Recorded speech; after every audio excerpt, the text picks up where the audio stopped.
Hello students, welcome to physics world family. आज हम लोग बिना टाइम वेस्ट किए सीधे टॉपिक की तरफ बढ़ते हैं। आज वाली वीडियो को बिना स्किप किए लास्ट तक देखें। आज का जो टॉपिक है वो पूरी इस वेक्टर की जान है, सदिशों का योग, वेक्टर एडिशन, और वो हम आज करने जा रहे हैं गणितीय विधि से। किससे याद करेंगे हम लोग? गणितीय विधि, मैथमेटिकल मेथड कि रियलिटी में कैसे दो वेक्टर्स को ऐड किया जाता है। ठीक है, इस वीडियो का पूरा देखें और इसका जो डेरिवेशन है वो आप मुझे इस व्हाट्सएप पर सेंड करेंगे। वीडियो के डिस्क्रिप्शन के अंदर वीडियो के नोट्स अवेलेबल हैं। आप वीडियो को लास्ट तक देखें, चैनल को सब्सक्राइब करें और अगर आपको वीडियो पसंद आता है तो इसको लाइक भी कीजिए। देखिए, सीधी सीधी कहानी मैं आपको बताता हूँ कि मेरे पास में दो वेक्टर है, वेक्टर P और वेक्टर Q। ठीक है, दोनों के बीच में एंगल है थीटा इज इक्वल टू, मान लिया 30 डिग्री, 60 डिग्री, कुछ भी है। कोण जो है दोनों के बीच में 30 डिग्री है। जैसे मान लीजिए वेक्टर P ये है और वेक्टर Q ये वाला है, और दोनों के बीच में एंगल जो कोण है वो 30 डिग्री है। तो इनको जोड़ना है मुझे, तो कैसे जोड़ूंगा? मुझे इनको ऐड करना है, कैसे जोड़ूंगा? तो इसको जोड़ने के लिए हमारे पास में एक फॉर्मूला है, r square is equal to p square plus q square plus 2pq cos theta. अब ये आर क्या है? आर है परिणामी रिजल्ट, परिणामी सदिश यानी रिजल्टेंट। इनको जोड़ने पर जो आंसर आता है वो P ये रहा, Q ये रहा, फिर 2 आपको पता ही है कांस्टेंट, PQ ये रहा, कोस थीटा, थीटा आपको दिया हुआ है। तब इस फॉर्मूले को आज हम प्रूव करने जा रहे हैं इस वीडियो के अंदर कि ये फॉर्मूला आया कहाँ से। तो पूरे जोश के साथ में आपको ये डेरिवेशन करना है। ठीक है, पूरा समझना है आपको, ये वेक्टर की जान है, यूँ समझ लीजिए। अगर आज ये वीडियो नहीं देखा तो अभी तक के 10-11 पार्ट देखने का कोई सेंस नहीं है। वीडियो को लास्ट तक देखें, पूरा समझें। ये आपकी लाइफ का फर्स्ट डेरिवेशन है स्टूडेंट्स, तो बहुत ही ध्यान से समझें। और इस व्हाट्सअप नंबर पर अगर आपको फिजिक्स के ग्रुप में ऐड होना है तो आप हो सकते हैं इस नंबर पर अपना नाम, क्लास, सेक्शन सब लिख के सेंड कर दीजिए, मैं आपको फिजिक्स के ग्रुप के अंदर ऐड कर दूंगा। चलिए शुरू करते हैं हम लोग इसकी कहानी। ये फॉर्मूला आया कहाँ से, यानी हमें सिद्ध करना है r square is equal to p square plus q square plus 2pq cos theta. और अगर आपने अभी तक इस चैनल को सब्सक्राइब नहीं किया है तो प्लीज़ इस चैनल को सब्सक्राइब कर दीजिए। हम लोग दूसरे चैनल के जैसे यहाँ पर ज़्यादा एडिटिंग नहीं करेंगे, जो हमारा देसी तरीका है, राजस्थानी तरीका, उसी टाइप से हम लिखेंगे यहाँ पर। तो इसको हम लोग प्रूव करने जा रहे हैं। अब ध्यान से देखिए आप लोग, एकदम नई चीज़ है सबके लिए। ठीक है, तो मान लीजिए मेरे पास में एक वेक्टर है P, ये है वेक्टर P और मैं सिर्फ P लिख रहा हूँ। चलो पहले वेक्टर P लिख ही देते हैं, ऐसा करते हैं। और इसका जो मैग्नीट्यूड होगा यानी परिमाण जो होगा वो सिर्फ P होगा। ठीक है, दूसरा वेक्टर है, मान लीजिए यहाँ पर हमारे पास में कोई दूसरा वेक्टर है, दूसरा सदिश है Q, और इन दोनों को मुझे ऐड करना है, जोड़ना है। दोनों के बीच में जो कोण है, जो एंगल है वो अल्फा है। कितना है? अल्फा। ध्यान से देखना, मैंने यहाँ पे अल्फा लिखा है। ठीक है, दोनों के बीच में एंगल कितना है? अल्फा। अब ये जो अल्फा है, बोले कि आपने पीछे तो फॉर्मूले के अंदर थीटा लिखा, यहाँ पर अल्फा कैसे लिख दिया? तो ये जो इलस्ट्रेशन जो चल रहा है इससे हम लोग वेक्टर को ऐड अगर करेंगे तो आप सबको पता है इनके बीच में जो रिजल्टेंट आएगा वो कौन सा होगा? सदिश योग का त्रिभुज नियम लगाते हैं हम लोग, ट्राइंगल लो।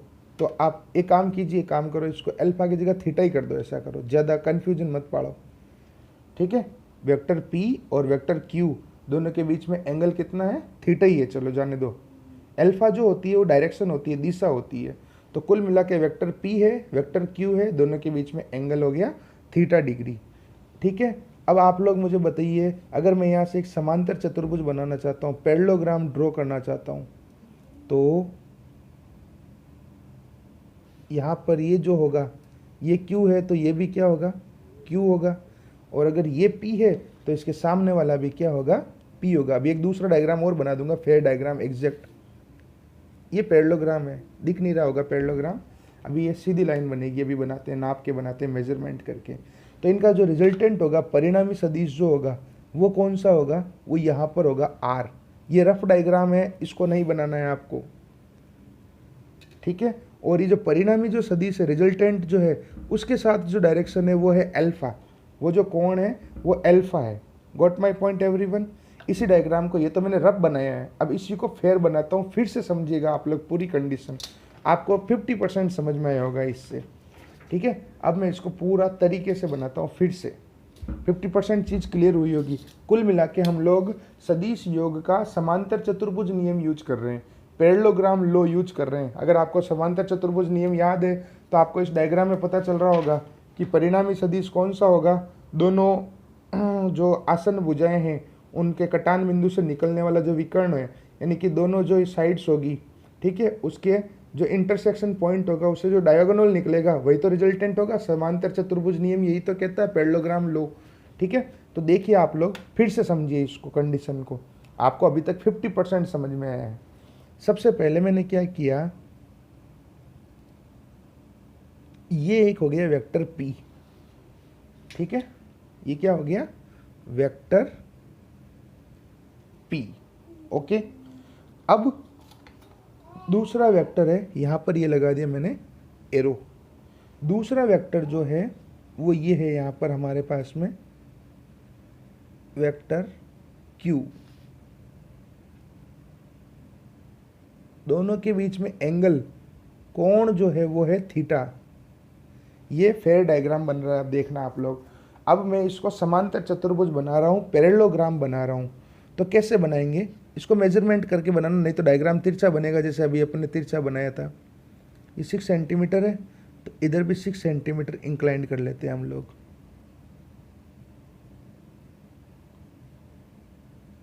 ये और इसके सामने के सामने ये,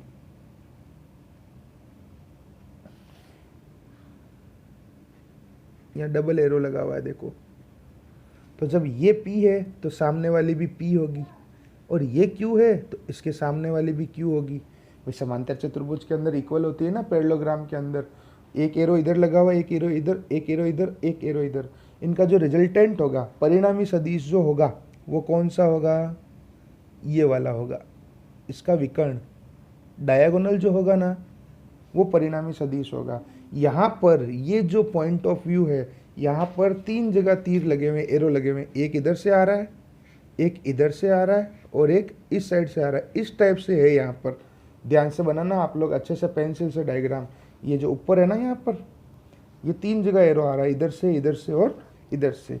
what we have to prove, we have to prove r square is equal to p square plus q square plus 2pq cos theta. ये हमें प्रूव करना है। या फिर r इज इक्वल टू, अगर इस स्क्वायर को इधर भेजूँ तो पूरी स्क्वायर रूट के अंदर आ जाएगी ना value, P square plus q square plus 2pq cos theta, ठीक है। तो देखिए इसके अंदर कैसे करते हैं हम लोग। सबसे पहले एक रचना करते हैं हम लोग, कंस्ट्रक्शन कर रहे हैं डायग्राम के अंदर। हम लोग इसको नाम दे देते हैं, ऐसा करते हैं A B C D, ठीक है।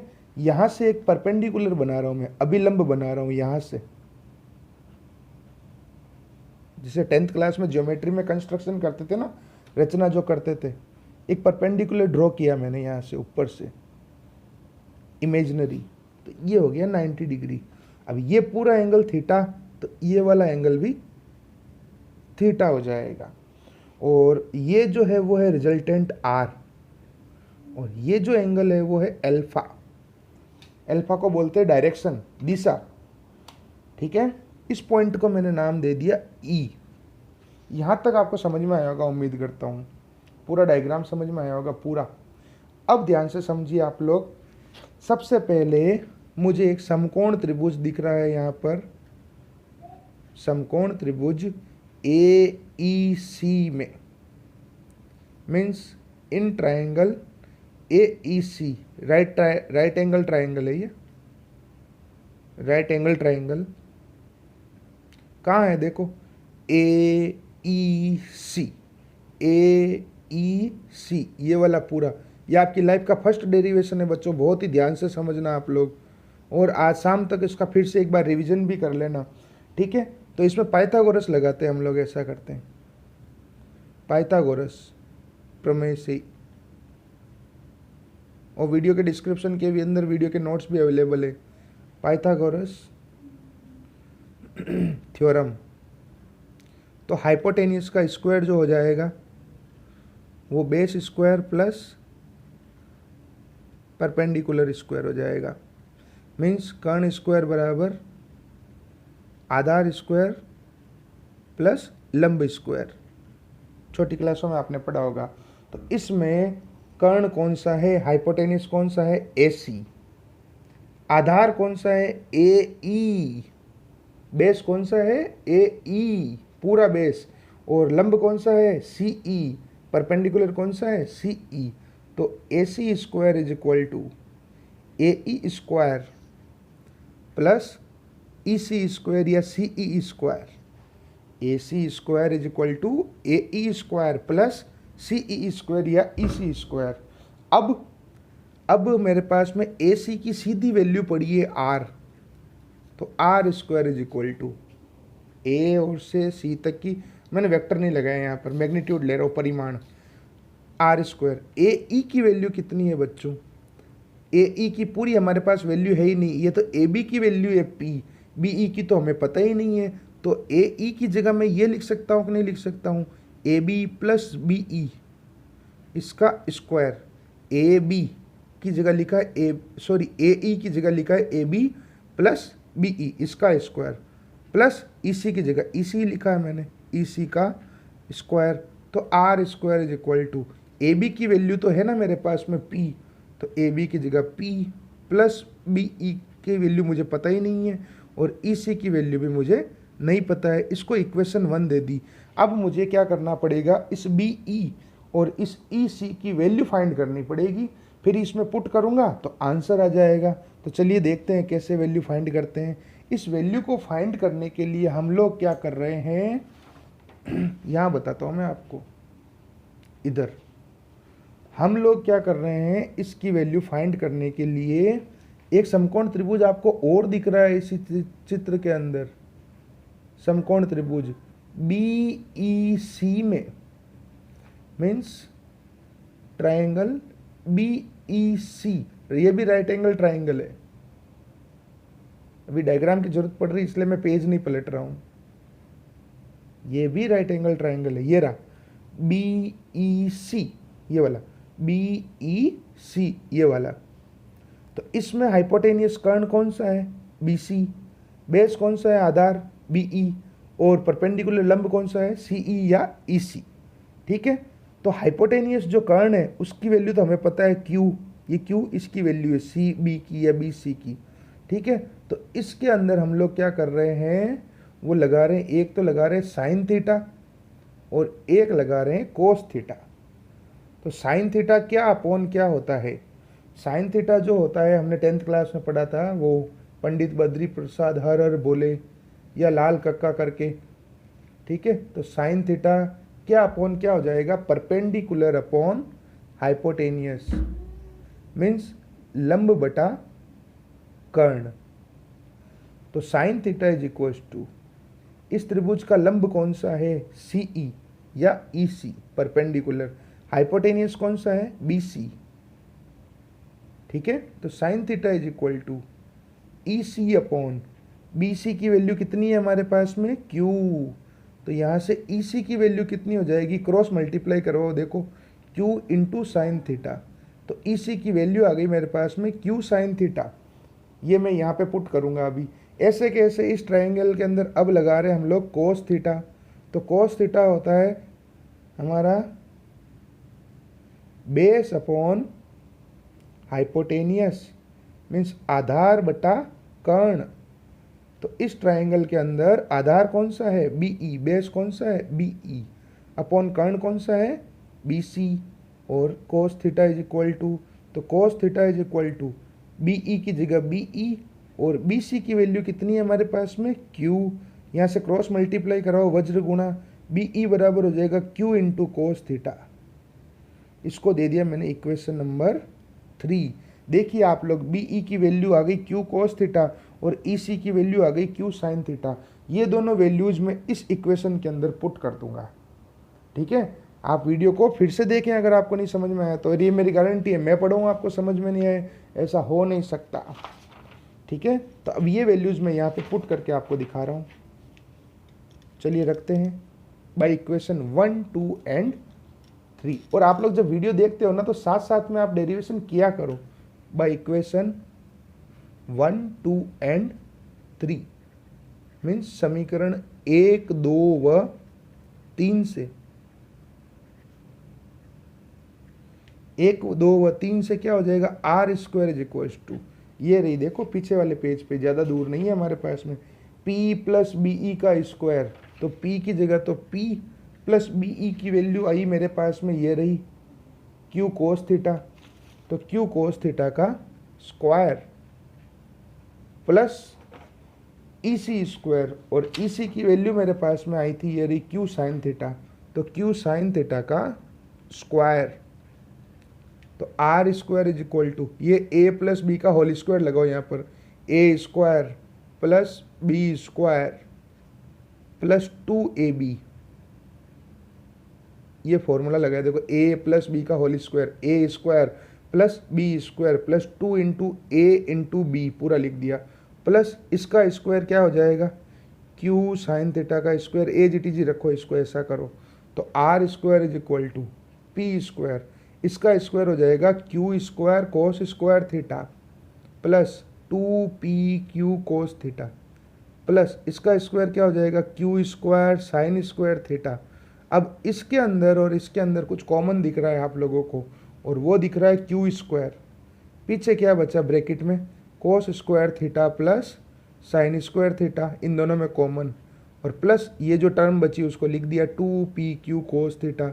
सबको पता है sine square theta plus cos square theta की वैल्यू होती है, हाँ 1। तो r square is equal to p square plus q square plus 2pq cos theta. आया भाई, आया, आंसर आया, देखो हैंस प्रूव्ड। और आर बराबर, ये स्क्वायर इधर चला जाएगा तो अंडर रूट लग जाएगा, P square plus q square plus 2pq cos theta. ये आया सूत्र, ये आया फॉर्मूला, ये हुआ प्रूव। आया मज़ा? आज शाम तक इसको मेरे को व्हाट्सअप नंबर 8875919545 पर अपने मन से सेल्फ करके समझ के और मेरे को सेंड करोगे, चेक करवाओगे। ठीक है, 11th क्लास बहुत अच्छी है, 12th वालों से ज़्यादा अच्छे तरीके से पढ़ते हैं आप लोग, बहुत अच्छी बात है ये, इसी को मेंटेन रखें। ठीक है, ये आंसर आ गया बच्चों यहाँ पर। अब हम लोग कल वाले वीडियो के अंदर इसकी आगे पार्ट फिर चलाएंगे, ये भी कंप्लीट नहीं हुआ है, ये सिर्फ आंसर आया है। कल हम दिशा ज्ञात करेंगे, डायरेक्शन फाइंड करेंगे, इसके डिफरेंट केसेज की बात करेंगे, जो इसकी विभिन्न स्थितियाँ हैं। एक बार फिर से समझा देता हूँ मैंने क्या किया। मेरी हेडिंग क्या थी आज की, मेरी आज की हेडिंग थी सदिशों का योग, वेक्टर एडिशन, गणितीय मेथड, यानी कि मैथमेटिकल विधि से हमने किया। मुझे वेक्टर पी और वेक्टर क्यू को ऐड करना है जिनके बीच में एंगल थीटा है, 30 डिग्री, 60 डिग्री, 50 डिग्री, 45 डिग्री, जो आपको क्वेश्चन में दिया हुआ है। तो ये फॉर्मूला लगेगा। ये फॉर्मूला कहाँ से आया वो मैंने आपको डेरिवेशन करके बताया।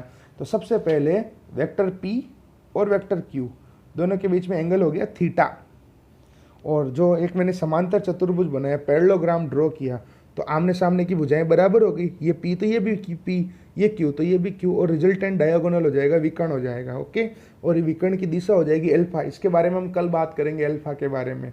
और आगे देखो, पहले AEC में पाइथागोरस लगाया, ठीक है, तो यहाँ तक आ गया।